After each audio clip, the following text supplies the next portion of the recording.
বিরোধিতা বিবেচ্য নয়, উন্নয়ন সহযোগীদের নিয়ে এগিয়ে যাবে দেশ, বললেন প্রধানমন্ত্রী। আমার চোখে বঙ্গবন্ধু প্রতিযোগিতায় পুরস্কার প্রদান। অপ্রদর্শিত আয় বৈধ করার সুযোগ থাকছে আসছে বাজেটেও। আগ্রহ না দেখালে কালো টাকার মালিকদের শাস্তির পরামর্শ অর্থনীতিবিদদের। এবং দুর্নীতিতে অভিযুক্ত বেনজির আহমেদ বিদেশে থাকলে দেশে এনে তার বিচার করা হবে, জানালেন ওবায়দুল কাদের।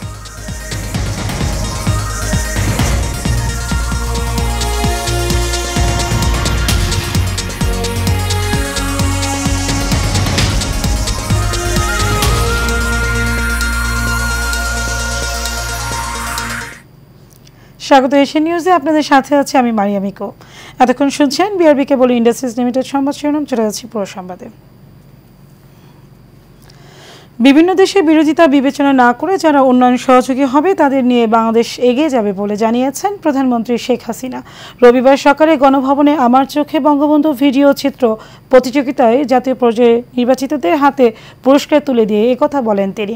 বাঙালি জাতিকে কেউ যেন আর ভিক্ষুক জাতিতে পরিণত করতে না পারে সেদিকে সজাগ থাকার আহ্বানও জানান প্রধানমন্ত্রী। আরও জানাচ্ছেন বাতেন বিপ্লব। গণভবনে আমার চোখে বঙ্গবন্ধু শীর্ষক 1 মিনিট ব্যাপী ভিডিও চিত্র তৈরি প্রতিযোগিতায় জাতীয় পর্যায়ে নির্বাচিতদের সম্মাননা, ক্রেস্ট ও আর্থিক পুরস্কার প্রদান করেন প্রধানমন্ত্রী শেখ হাসিনা। এ সময় প্রধানমন্ত্রী বলেন, জাতির পিতা স্বাধীনতার জন্য মানুষকে উদ্বুদ্ধ করেছিলেন। পরিবারের সবাই সেটা জানতেন, কিন্তু স্বাধীনতার কথা মুখে বলা বারণ ছিল। যে ইতিহাস বিকৃত করা হয়েছিল সেই ইতিহাস বিকৃতি আজকে আস্তে আস্তে মুছে গেছে, এখন সঠিক তথ্যটা চলে আসছে। আর আমার খুব ভালো লেগেছে যে আমাদের এই যে ছোট্ট ছেলে মেয়ে সোনামণি, তোমরা আজকে নতুন প্রজন্ম, তোমরা একদিন এই দেশকে এগিয়ে নিয়ে যাবে, কিন্তু সেটা করতে হলে একটা আদর্শ লাগে। ইতিহাস থেকে আমাদের শিক্ষা নিতে হবে, কিন্তু আগামী দিনের পথ চলা আমাদেরকে খুঁজে বের করে আমরা যেন আরও সুন্দরভাবে বিশ্বের সাথে তাল মিলে কীভাবে দেশকে এগিয়ে নিয়ে যেতে পারি সেইভাবে কিন্তু নিজেদেরকে প্রস্তুত করতে হবে। সরকার প্রধান বলেন, দেশে কিছু লোক এমন আছে যারা বেশ জ্ঞানীগুণী, কিন্তু তারা শুধু নিজেদের আরাম আয়েশের দিকে বেশি তাকায়। তৃণমূল পর্যায়ের মানুষ শক্তিশালী হবে, সিদ্ধান্ত নেবে, ক্ষমতাসীন হবে, এটা তারা মানতে পারে না। তিনি স্বাধীনতার কথা বলেছেন, এবারের সংগ্রাম আমাদের স্বাধীনতা সংগ্রাম, সেই সাথে বলেছেন এবারের সংগ্রাম আমাদের মুক্তির সংগ্রাম, এবারের সংগ্রাম আমাদের স্বাধীনতার সংগ্রাম, অর্থাৎ স্বাধীনতার সাথে সাথে আমাদের অর্থনৈতিক মুক্তি। কারণ রাজনৈতিক মুক্তি তিনি দিয়ে গেছেন, অর্থনৈতিক মুক্তি পেতে হবে। প্রধানমন্ত্রী আরও বলেন, কোন দেশের সাথে কার বিরোধিতা তা দেখার বিষয় নয়, যারা উন্নয়ন সহযোগী হবে তাদের নিয়েই এগিয়ে যাবে বাংলাদেশ। একটা সম্পদ তোমাদের শিক্ষা, তোমরা ভালোভাবে লেখাপড়া শিখবে, এটাই হবে সবচেয়ে বড় সম্পদ, যে সম্পদ কখনো কেউ চুরি করতে পারবে না, হাইজ্যাক করতে পারবে না, কেড়ে নিতে পারবে না। কেড়ে নিলেও কিন্তু তোমার জ্ঞানটা তো কেড়ে নিতে পারবে না, কারণ বাংলাদেশে কিন্তু কেড়ে নেওয়ার ঘটনাও ঘটেছে। 15 আগস্টের পর বাঙালিকে যেভাবে ভিক্ষুক জাতিতে পরিণত করা হয়েছিল তেমন যেন আর না হয়, সেজন্য সবসময় সজাগ থাকার তাগিদ দেন প্রধানমন্ত্রী। বাতেন বিপ্লব, এশিয়ান টেলিভিশন, ঢাকা।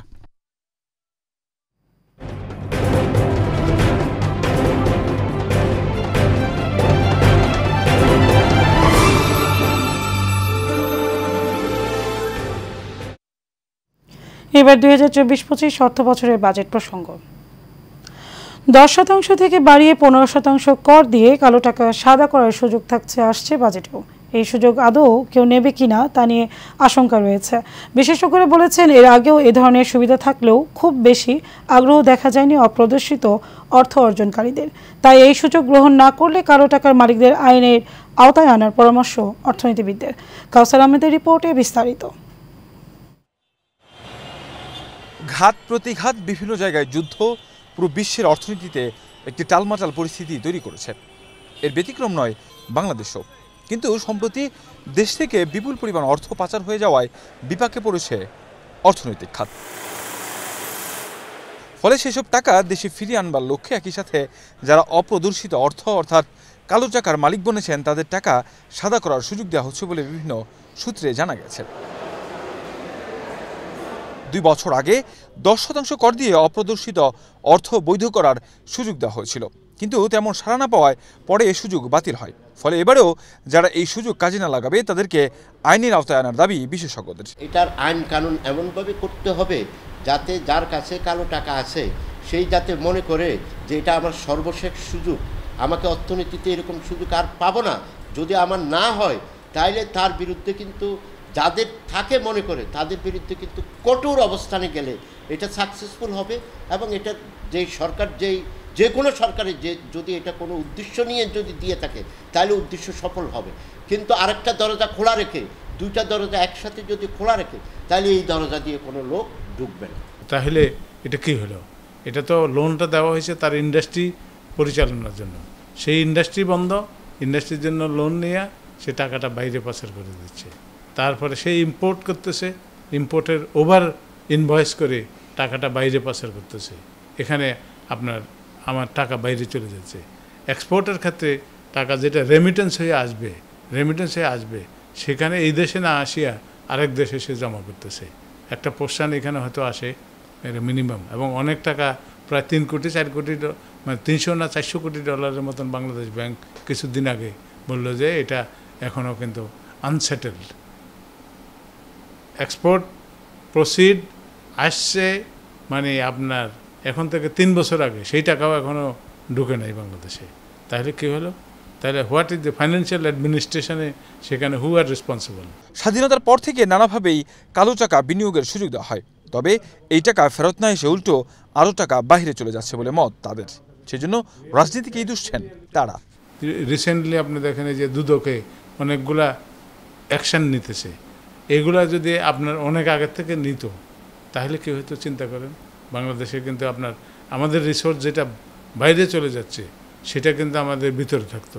আপনি দেখেন রেমিটেন্সের টাকা যেটা বাংলাদেশে আসার কথা 26 বিলিয়ন আসে, আর আমাদের দেশে ইলিগাল ওয়ার্কাররা, বিদেশি ওয়ার্কাররা কাজ করে উইদাউট ওয়ার্ক পারমিট, তারা আপনার 13 বিলিয়ন নিয়ে যেতেছে। তো তাহলে প্রবলেম তো হবে না। এটা তো আপনি যে সমস্ত ডিপার্টমেন্টগুলা responsible to handle this things, এই বিষয়গুলোকে, সেটা যদি তারা ঠিক মতন মানে ম্যানেজ করে তাহলে তো আপনার এই টাকা আমার রিজার্ভের পরিমাণ এখনই তো 50 বিলিয়ন থাকতো। আর কাছে যদি অপশন যদি এরকম খোলা থাকে, সেই যদি মনে করে যে এরকম সাদা না করে আমি তো এই দেশে থাকতে পারবো, কখনো কিন্তু এটাতে শুধু 7-8 যখন 111-এর সরকার ছিল সেখানে বুঝতে সর্বোচ্চ আমরা পাইছি। এরপর বিশ্বাস করে প্রত্যেকবারে আপনি নিজেই বললেন যে ফ্রাস্ট্রেটিং ফিগার কিন্তু আমরা পাইছি। আমরা কখনো যে এটা হয় নাই যে 1 লাখ কোটি টাকা আমার হয়ে গেছে, হ্যাঁ আমি ট্যাক্স পেয়ে গেছি। স্বাধীনতার অর্ধশতাধিক বছরে এই পর্যন্ত মোট 21 বার নানাভাবে কালো টাকা সাদা করার সুযোগ দেওয়া হয়েছে। ওয়ান অফ দ্য উদ্দেশ্য থাকবে মূল্যস্ফীতিকে নিয়ন্ত্রণ করা। কাউসার আহমেদ, এশিয়ান টেলিভিশন, ঢাকা। যাচ্ছে অন্যান্য খবরে। দুর্নীতিতে অভিযুক্ত বেনজির আহমেদ বিদেশে থাকলেও বিচার চলবে, দোষী সাব্যস্ত হলে তাকে দেশে ফিরতেই হবে, সরকার কোনো ছাড় দেবে না বলে মন্তব্য করেছেন আওয়ামী লীগের সাধারণ সম্পাদক, সড়ক পরিবহন ও সেতু মন্ত্রী ওবায়দুল কাদের। রবিবার ধানমন্ডি আওয়ামী লীগ সভাপতির রাজনৈতিক কার্যালয়ে ব্রিফিংয়ে তিনি একথা বলেন। নিজের দলের লোক পার্লামেন্টে পাঠায় আর নিজে নির্বাচন পার্লামেন্টে অংশগ্রহণ থেকে বিরত থাকে, এই দ্বিচারিতা হলো তার গণতন্ত্র। সে কি বললো না বললো সেটা বাস্তবতার সরকার তুলে দিয়েছে। মির্জা ফখরুলের কাছে আমি জানতে চাই সরকারের কারা গিয়ে তাকে তুলে দিয়েছে, কারা তুলে দিয়েছে, কোন অথরিটি তাকে তুলে দিয়েছে বলুন। অন্ধকারে ডিল ছুড়লে হবে না।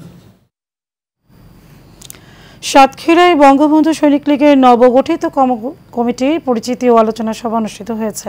সাতক্ষীরা শিল্পকলা একাডেমির অডিটোরিয়ামে এই পরিচিতি ও আলোচনা সভা অনুষ্ঠিত হয়। অনুষ্ঠানে উদ্বোধকের বক্তব্য বঙ্গবন্ধু সৈনিক লীগের সভাপতি বীর মুক্তিযোদ্ধা আলহাজ হারুন রশিদ সিএপি বলেন, দেশ, জনগণ ও প্রধানমন্ত্রী প্রয়োজনে বঙ্গবন্ধু সৈনিক লীগকে ঐক্যবদ্ধ থাকতে হবে। অনুষ্ঠানে প্রধান অতিথির বক্তব্য দেন সাবেক স্বাস্থ্যমন্ত্রী ডক্টর আফম রুহুল হক। সাতক্ষীরা প্রতিনিধি মনিরুজ্জামান তুহিনকে সাথে নিয়ে আরও জানাচ্ছেন বাতিন বিপ্লব।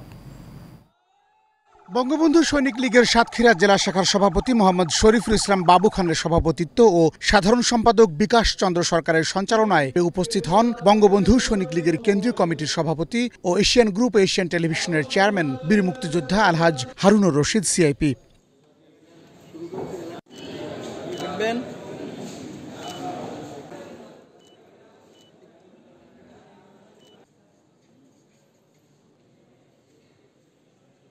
সাতক্ষীরা জেলা আওয়ামী লীগের সাধারণ সম্পাদক, জেলা পরিষদের চেয়ারম্যান আলহাজ মোহাম্মদ নজরুল ইসলাম, সাতক্ষীরা জেলা আওয়ামী লীগের যুগ্ম সাধারণ সম্পাদক আলহাজ মোহাম্মদ আসাদুজ্জামান বাবু ও সাংগঠনিক সম্পাদক কাজী আক্তার হোসেন সহ এ সময় বক্তব্য রাখেন বঙ্গবন্ধু সৈনিক লীগের কেন্দ্রীয় কমিটির সহসভাপতি অ্যাডভোকেট শওকত আলম, সহসভাপতি বীর মুক্তিযোদ্ধা ইঞ্জিনিয়ার সারোয়ার হোসেন তালুকদার, যুগ্ম সাধারণ সম্পাদক শাহ রেজাউল মাহমুদ, কেন্দ্রীয় সাংগঠনিক সম্পাদক মোহাম্মদ সোহেল রানা ও খুলনা বিভাগীয় সাংগঠনিক সম্পাদক মোহাম্মদ আলমগীর হোসেন।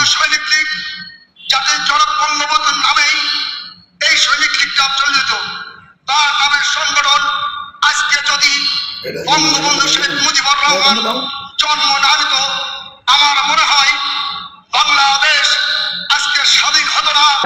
বঙ্গবন্ধু সৈনিক লীগের গঠনতন্ত্র মোতাবেক সভাপতি ছাড়া যদি অন্য কেউ কোনো কমিটি দিয়ে থাকে সেটা অবৈধ বলে বিবেচিত হবে। আওয়ামী লীগের সহযোগী সংগঠন সকলেই বঙ্গবন্ধুর আদর্শ বাস্তবায়নে কাজ করে যাচ্ছে। সকলেই প্রধানমন্ত্রী শেখ হাসিনার ভীষণ মিশন এবং স্মার্ট বাংলাদেশ গড়ার লক্ষ্যে কাজ করে যাচ্ছে।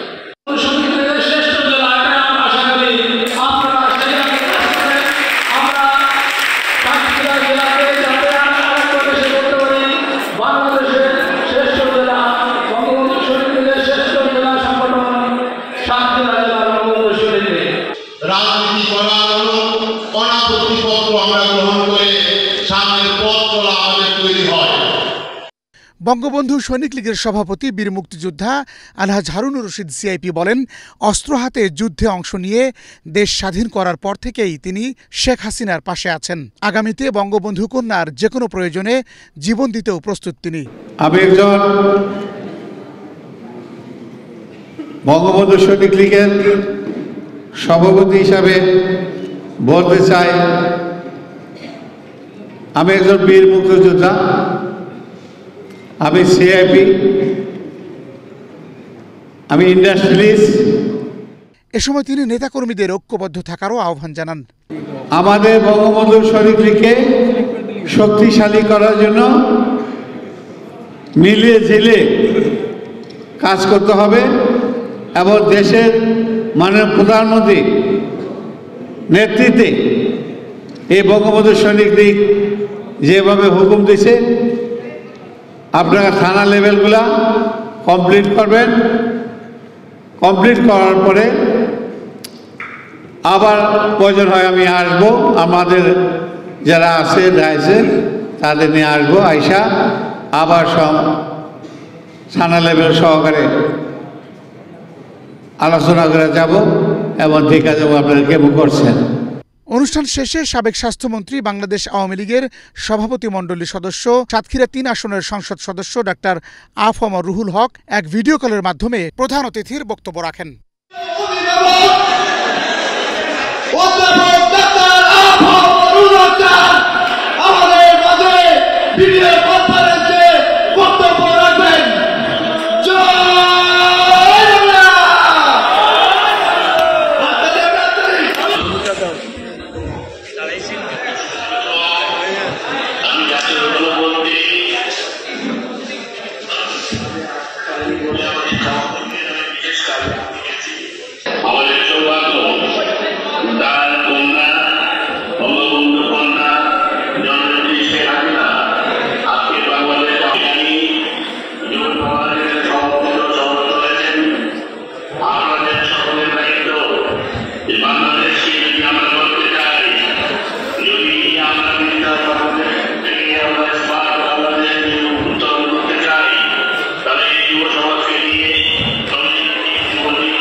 বাতেন বিপ্লব, এশিয়ান টেলিভিশন।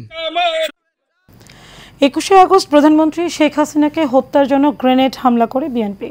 তারা এই গ্রেনেড হামলার মাধ্যমে দেশকে আবার পাকিস্তান বানাতে চেয়েছিল বলে মন্তব্য করেছেন বঙ্গবন্ধু সৈনিক লীগের সভাপতি এবং এশিয়ান টেলিভিশন ও এশিয়ান গ্রুপের চেয়ারম্যান বীর মুক্তিযোদ্ধা আলহাজ হারুনুর রশিদ সিআইপি। বঙ্গবন্ধু সৈনিক লীগের যশোর জেলা শাখার প্রথম ত্রিবার্ষিক সম্মেলনে উদ্বোধকের বক্তব্যে তিনি একথা বলেন। হাসিবুর রহমান শামীমের তথ্য ছবিতে আরও জানাচ্ছেন মাঝারুল আমিন শুভ। বঙ্গবন্ধু সৈনিক লীগ যশোর জেলা শাখার প্রথম ত্রিবার্ষিক সম্মেলন অনুষ্ঠিত হয়েছে। শহরের পুলেরহাটি স্কাউট ভবনের অডিটোরিয়ামে এই সম্মেলনের আয়োজন করা হয়। আজকে আমাদের অনুষ্ঠানে উদ্বোধক হিসেবে উপস্থিত ছিলেন বঙ্গবন্ধু সৈনিক লীগ কেন্দ্রীয় কার্যনির্বাহী কমিটির সভাপতি, এশিয়ান টেলিভিশন ও এশিয়ান গ্রুপের চেয়ারম্যান বীর মুক্তিযোদ্ধা আলহাজ হারুনুর রশিদ সিআইপি। এ সময় তিনি বলেন, প্রধানমন্ত্রী শেখ হাসিনাকে হত্যার মাধ্যমে এই দেশকে বিএনপি আবারও পাকিস্তান বানাতে চেয়েছিল। মানে প্রধানমন্ত্রী যদি কোনো কিছু হয়ে যায়, খোদা না করুক, তাহলে এই দেশে রক্ত বন্যা বাড়বে, রক্ত বন্যা বাড়বে, কারণ বিএনপি পাগল হয়ে গেছে না। জিয়া রহমান, মোশতাক, এরা বুদ্ধি করে আর্মির সাথে ষড়যন্ত্র করে এই দেশে পাকিস্তানের হাতে উঠানোর জন্য এই চেষ্টাটা করছিল। প্রধানমন্ত্রীর ১৫ বছর ৪ মাসের এই শাসন আমলে দেশের আমূল পরিবর্তন এসেছে বলেও মন্তব্য করেন বঙ্গবন্ধু সৈনিক লীগের সভাপতি। আর কোনো যেন বিপদ না আসে, আর কোন শত্রু যেন কোন রকমে চেষ্টা করে বিপদ না আনতে পারে। আল্লাহ যেন তাকে সুস্থ রাখে, ভালো রাখে, সেজন্য আপনাদের কাছে, সকলের কাছে আমার আবেদন, আমি সবসময় আল্লাহর কাছে দোয়া করি আমার মা বাবার জন্য, আর মানে প্রধানমন্ত্রীর জন্য। আপনারাও করবেন, নামাজ পড়ে আল্লাহর কাছে মানে প্রধানমন্ত্রী সুস্থ থাকে, ভালো থাকে। অনুষ্ঠানে বিশেষ অতিথির বক্তব্য রাখেন বঙ্গবন্ধু কেন্দ্রীয় কার্যনির্বাহী কমিটির সহসভাপতি অ্যাডভোকেট শওকত আলম, ইঞ্জিনিয়ার তালুকদার সরওয়ার হোসেন, যুগ্ম সাধারণ সম্পাদক শাহ রেজাউল মাহমুদ, সাংগঠনিক সম্পাদক আলমগীর হোসেন, সোহেল রানা, খুলনা জেলা সিনিয়র যুগ্ম আহ্বায়ক ইউনুস আলী, খুলনা মহানগরের সিনিয়র যুগ্ম আহ্বায়ক আসাদুজ্জামান মুন্না, শার্শা উপজেলা শাখার সভাপতি আমিনুর রহমান, মনিরামপুর শাখার সভাপতি ইমদাদুল হক সহ সিনিয়র নেতারা। দেখো, আমি প্রধানমন্ত্রী হয়েও আমি মুরগি পালন করে উৎপাদন করতে পারি, আমি মাছ উৎপাদন করতে পারি, তোমরাও করো। এগুলি উনি দেখাচ্ছেন আমাদেরকে, আমাদের এডুকেশন আমাদের জন্য, বাংলাদেশ জাতির জন্য শেখ হাসিনা দেওয়া এডুকেশন এগুলি, যে দেখো আমি কি করতেছি আর তোমরা কি করো, তোমরা কি করতে পারো না। আমরা অনেকগুলো কমিটি করে ফেলেছি, আপনাদের এখান থেকে আমরা আবার চলে যাব সাতক্ষীরা। আপনাদের প্রিয় ব্যক্তিত্ব, আমাদের সকলের আস্থার ঠিকানা আল্লাহ হারুনুর রশিদকে মাননীয় প্রধানমন্ত্রী তাকে সিলেক্ট করেছেন এবং সেটা ঘোষণা করে গেছেন। যশোর জেলা বঙ্গবন্ধু সৈনিক লীগের প্রথম ত্রিবার্ষিক সম্মেলনে মোহাম্মদ মতিয়ার রহমানকে সভাপতি ও মোল্লা জাহিদকে সাধারণ সম্পাদক করে ৭১ সদস্য বিশিষ্ট কমিটি গঠন করা হয়। মাঝারুল আমিন শুভ, এশিয়ান টেলিভিশন।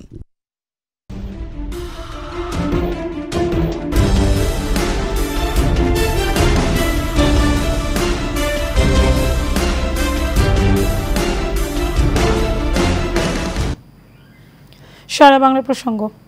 নারায়ণগঞ্জের রূপগঞ্জের সামাজিক সংগঠন নিঃস্বার্থ সমাজ কল্যাণ যুব সংগঠনের ৪র্থ বছর পূর্তি উপলক্ষে আলোচনা সভা, ৪০০ শিক্ষার্থীর মাঝে বিভিন্ন ফলজ, বনজ ও ঔষধি বৃক্ষ বিতরণ করা হয়েছে। উপজেলার কাঞ্চন ভারতচন্দ্র উচ্চ বিদ্যালয় প্রাঙ্গণে এর আয়োজন করা হয়। সংগঠনের প্রধান উপদেষ্টা সানাউল্লাহ মান্নান সানির সভাপতিত্বে এতে প্রধান অতিথি ছিলেন উপজেলা নির্বাহী কর্মকর্তা আহসান মাহমুদ রাসেল।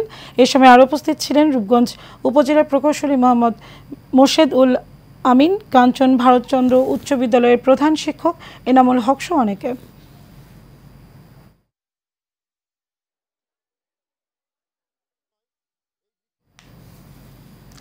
সিরাজগঞ্জের রায়গঞ্জে উপজেলা কৃষি অফিসের আয়োজনে কৃষি প্রযুক্তি মেলা শুরু হয়েছে। উপজেলা পরিষদ চত্বরে এই মেলার উদ্বোধন করেন স্থানীয় সংসদ সদস্য অধ্যাপক ডাক্তার মোহাম্মদ আব্দুল আজিজ।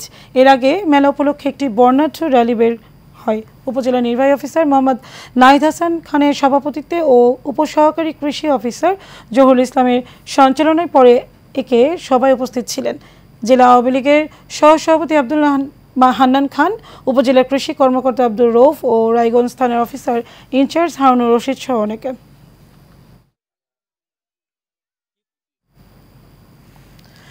কুড়িগ্রামের ভুরঙ্গমারীতে প্রাণী সম্পদ দপ্তর ও ভেটেরিনারি হাসপাতালের উদ্যোগে পশু কোরবানি পরবর্তীতে স্বাস্থ্য ঝুঁকি মুক্ত রাখতে সচেতনতামূলক সভা, মাংস ব্যবসায়ীদের প্রশিক্ষণ ও উঠান বৈঠক হয়েছে। খামারিদের সুবিধার্থে মিল্ক কালেকশন সেন্টার চালু করা সহ ইউএমএস পদ্ধতিতে কম খরচে গরু মোটাতাজাকরণের নানা উদ্যোগ নিয়েছেন উপজেলা প্রাণী সম্পদ কর্মকর্তা ডাক্তার শামীম আক্তার। বাড়ির পাশেই মিলছে মিল্ক সেন্টার ও দুধ বৃদ্ধির মাইলেজ। এতে খুশি খামারিরা। ভালো দামে বিক্রি হচ্ছে গাভীর দুধ এবং কম খরচে ইউএমএস খাওয়াই অল্প সময়ে মোটা তাজা হয়ে উঠছে গবাদি পশু। এছাড়াও প্রাকৃতিক উপায়ে গরু পালনে নানা পরামর্শ দিচ্ছে স্থানীয় প্রাণী সম্পদ বিভাগ। এই ইএমএস আমি একটা ট্রেনিং করি, ইএমএস পদ্ধতিতে গরু মোটা তাজাকরণ, আর এটার সুফল আসলে আমি এখন পাচ্ছি। ইএমএস খাওয়াইয়া মোটা তাজা করে কুরবানিতে আল্লাহ যদি বাঁচা রাখে বিক্রি করবো। আমাদের দুধ বেচা খুব সমস্যা ছিল, ঠিক আছে। এখন এই যেহেতু ম্যাডামের সহজে দেয়, আমাদের চিকিৎসা হওয়ার পর আমার দুধ বেচার সমস্যা হয় না। এখন ইএমএস প্রযুক্তিটা ব্যবহার করে অল্প সময়ের মধ্যেই 4 মাসের মধ্যে গরু মোটা তাজা করে বাজারে বিক্রি করতে পারছেন।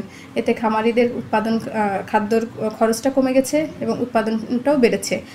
আশা করি ভবিষ্যতে সকল খামারি যদি এই প্রযুক্তিটা গ্রহণ করে, পরবর্তী দিনে আমরা আরও বেশি স্বাস্থ্যবান সুস্থ গবাদি পশু সরবরাহ দিতে পারবো।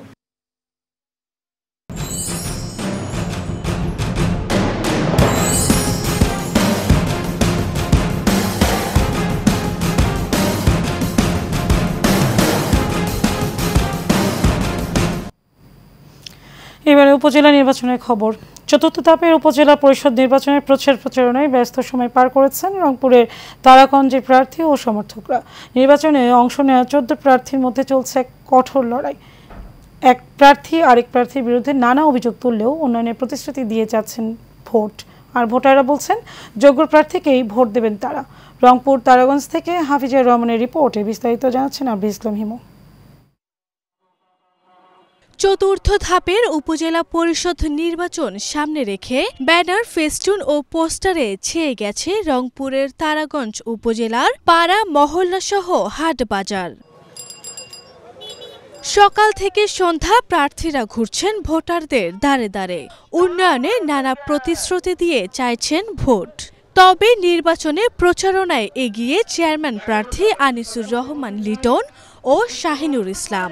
একে অপরের বিরুদ্ধে নানা অভিযোগ করলেও সুষ্ঠু ভোট হলে জয়ের আশা তাদের। কিছু কিছু জায়গায় আমরা তাদের কিছু কর্মকাণ্ড বিষয় আমার মনে হচ্ছে যে তারা সেরকম কোনো কিছু করার সম্ভাবনা হয়তো তৈরি হতে পারে। তবে আমরা এই বিষয়টাকে খুব শান্তিপূর্ণভাবে মোকাবেলা করার চেষ্টা করবো ইনশাআল্লাহ। প্রশাসন আমাকে আশ্বস্ত করছে কোনো রকম এরকম অসুবিধা হবে না, আপনার সুষ্ঠুভাবে ভোট হবে এবং নিরাপত্তার আবরণে তারাগঞ্জ উপজেলাকে আবৃত করে রাখবে। আমার বিজয়ের ক্ষেত্রে যতটুকু জনগণের সাড়া প্রয়োজন ঠিক ততটুকু সাড়াই আমি ইনশাল্লাহ পাই। 5টি ইউনিয়নের মানুষে আমাকে আশ্বাস দিছে যে আমি একাই অনেক ভোট পাবো। এদিকে ভোটাররা বলছেন যে প্রার্থী দক্ষ ও অভিজ্ঞতা সম্পূর্ণ এবং জনগণের পাশে সব সময় থাকবে, এলাকার উন্নয়ন করবে, তাকেই বেছে নেবেন তারা। আমার যোগ্য প্রার্থীর দরকার, যোগ্য প্রার্থী দেখিয়ে আমরা ভোট দান করব। আমরা যাকেই ভোট দেবো, আমরা আমাদের আপদে বিপদে যারা আমাদের সাথে থাকবে তাকেই আমরা যোগ্য ব্যক্তি হিসেবে ভোট দেবো। প্রশাসন ভাই থেকে আমরা বিশেষভাবে অনুরোধ করব যে আমরা যাকে ভোট দেব সেই ভোটটা যদি কোনো গন্ডগোল না করে। চতুর্থ ধাপে রংপুরের তারাগঞ্জ উপজেলার নির্বাচনে ভোটার সংখ্যা 1,19,222 জন। আরভি ইসলাম হিমু, এশিয়ান টেলিভিশন। সিরাজগঞ্জের রায়গঞ্জের চতুর্থ ধাপে উপজেলা পরিষদ নির্বাচনে সামনে রেখে শেষ মুহূর্তে জমে উঠেছে প্রার্থীদের প্রচারণা। সকাল থেকে মধ্যরাত পর্যন্ত প্রার্থীরা ঘুরছেন ভোটারদের দ্বারে দ্বারে। পথসভার পাশাপাশি করছেন উঠান বৈঠক আর গণসংযোগ, দিচ্ছেন নানা উন্নয়নের নানা প্রতিশ্রুতি। ভোটাররা বলছেন এলাকার উন্নয়নে যাকে পাশে পাওয়া যাবে তাকেই বেছে নেবেন তারা। নির্বাচনে চেয়ারম্যান পদে ঘোড়া প্রতীকে গোলাম হোসেন শোভন, মোটরসাইকেল আব্দুল হাদি আলমজি চিন্না ও দোয়াতকরম প্রতীকে অ্যাডভোকেট ইমরুল হোসেন ইমন তালুকদার প্রতিদ্বন্দ্বিতা করেছেন।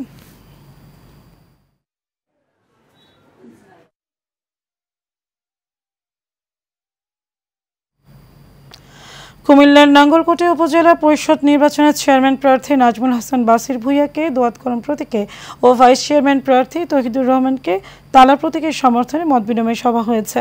রায়কোট উত্তর ইউনিয়ন শ্রমিক লীগের উদ্যোগে রবিবার সন্ধ্যা শান্তির বাজারে এই সভা হয়। ইউনিয়ন শ্রমিক লীগের সভাপতি সবির আহমেদের সভাপতিত্বে এতে প্রধান অতিথি ছিলেন বেল্লাল এন্টারপ্রাইজের স্বত্বাধিকারী বেলায়েত হোসেন বেল্লাল। এছাড়াও উপস্থিত ছিলেন থানা শ্রমিক লীগের সহসভাপতি দুদু মিয়া, ইউনিয়ন শ্রমিক লীগের সহসভাপতি ইয়াকুব আলী সহ অনেকে।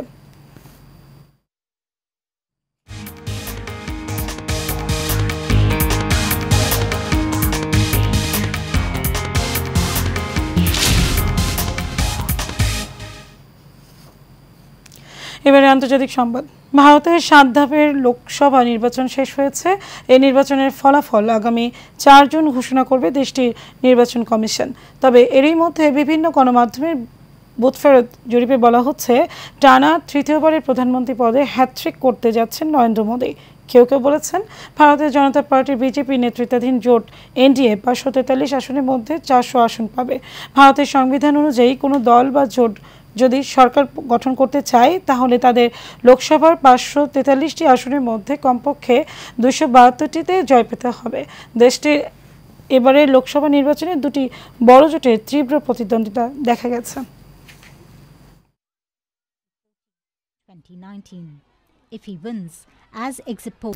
চুয়াডাঙ্গার জীবননগরে কর্মসৃজন প্রকল্পের আওতায় মাটির রাস্তা তৈরির কাজে নানা অনিয়মের অভিযোগ উঠেছে। 15 মে থেকে শুরু হওয়া এই প্রকল্পের দৈনিক 400 টাকা হাজিরায় 26 জন শ্রমিক কাজ করেছেন। অভিযোগ উঠেছে 40 দিনে এই প্রকল্পের শ্রমিকদের টাকা দেওয়া হচ্ছে কম। চুয়াডাঙ্গা থেকে আজাদ হোসেনের পাঠানো তথ্য ছবিতে বিস্তারিত জানাচ্ছেন আরভি ইসলাম হিমু।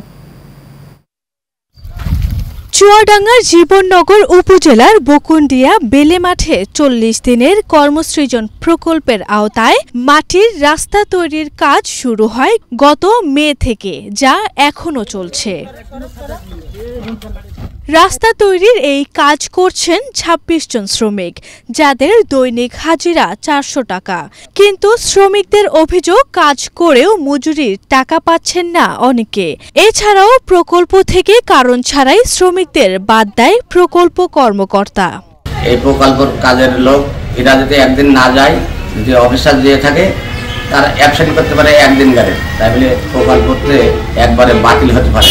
ওরা ভুল মোবাইল নাম্বার দেয় বা ওদের ভাই বা ছেলে বা ওয়াইফের নাম্বার দেয়, তারা টাকা তুলে নিয়ে স্বীকার করবে। পরবর্তীতে জানা যায় যে টাকা তুলে নিয়েছে। কিন্তু যদি হ্যাক করে বা মোবাইল নাম্বার ভুল হয়, তাহলে একমাত্র সদুত্তর দিতে পারবে প্রকল্প কর্মকর্তা।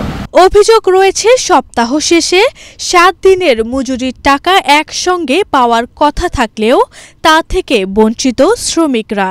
আমি খুব গরিব মানুষ, আমি ওই রাস্তায় মাটি কাটে, আমার ভিটে ভাটা কিছু নেই। আমি দু ফেরান টাকা পাইনি, 1 টাকাও পাইনি। আমার স্বামী একদম পঙ্গু, আমি গরিব মানুষ, রাস্তায় মাটি কেটে খাই। আমি একবার 14,000 টাকা আমি পাইনি, আমরা সেই টাকাটা তুলে নিয়েছি। 6টা লোকের নাম কাটতে হবে, বলছে চার্ট দিয়েছে আমার কাছে। তাহলে চার্ট দিয়েছে, তাহলে আপনি কাটেন।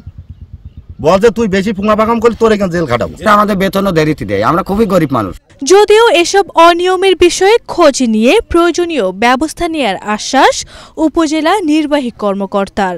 অভিযোগ পেয়েছেন যে কয়েকজনের টাকা হ্যাক হয়ে গেছে, আমরা তাদেরকে সহযোগিতা করব। তারা যদি থানায় একটা জিডি করে এবং আমার কাছে সহযোগিতা চায়, আমি তাদেরকে সার্বিক সহযোগিতা করব এই বিষয়ে। এবং যদি কারো অ্যাকাউন্টে টাকা প্রবেশ না করে থাকে, তাহলে সে আবশ্যিকভাবে টাকাটা পাবে, এই টাকাটা কখনো মিস যাবে না, এ বিষয়ে আমরা নিশ্চয়তা দিতে পারি। যাদের বিরুদ্ধে এই অনিয়মের অভিযোগ, তারা কেউই ক্যামেরার সামনে কথা বলতে রাজি হয়নি। আরভি ইসলাম হিমু, এশিয়ান টেলিভিশন।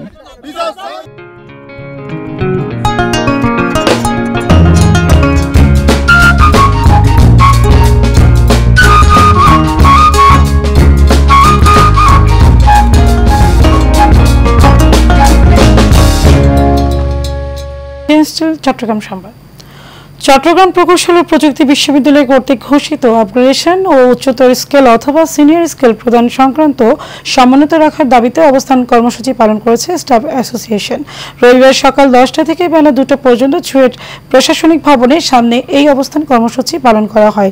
বিশ্ববিদ্যালয়ের সকল কর্মচারীবৃন্দ স্বতঃস্ফূর্তভাবে অংশগ্রহণ করে এই কর্মসূচিতে অ্যাসোসিয়েশনের উপদেষ্টা মোহাম্মদ আব্দুল আল হান্নানের সঞ্চালনায় বক্তব্য রাখেন বাংলাদেশ আন্তঃবিশ্ববিদ্যালয় কর্মচারী ফেডারেশনের সাংগঠনিক সম্পাদক মোহাম্মদ জামাল উদ্দিন, স্টাফ অ্যাসোসিয়েশনের সাধারণ সম্পাদক বিশ্বজিৎ ভট্টাচার্য সহ অনেকে।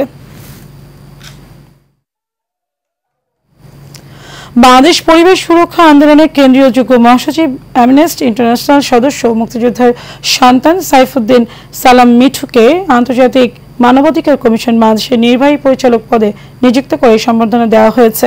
এ উপলক্ষে আয়োজিত অনুষ্ঠানে উদ্বোধন করেন 21 পদকপ্রাপ্ত শিক্ষাবিদ প্রফেসর ডক্টর জিনবৌদি ভিক্ষু।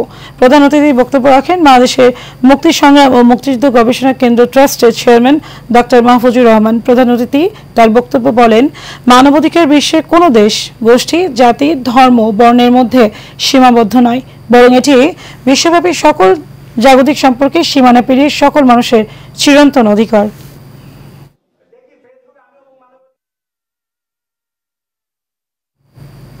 শেষ করব এশিয়ান নিউজ, তার আগে বিআরবি কেবল ইন্ডাস্ট্রিজ লিমিটেড সংবাদ শিরোনাম জানাবো আরো একবার।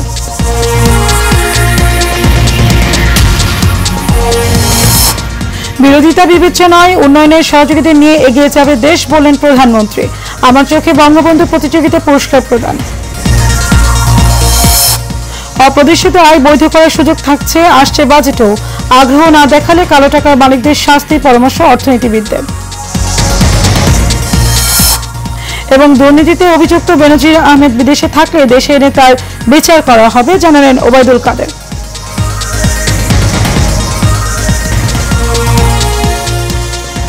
দর্শক, ছিল আমাদের এতক্ষণ করে আয়োজন। আমাদের পরবর্তী সংবাদ দুপুর 12টা বেজে 30 মিনিট দেখার আমন্ত্রণ রইল। ধন্যবাদ সবাইকে।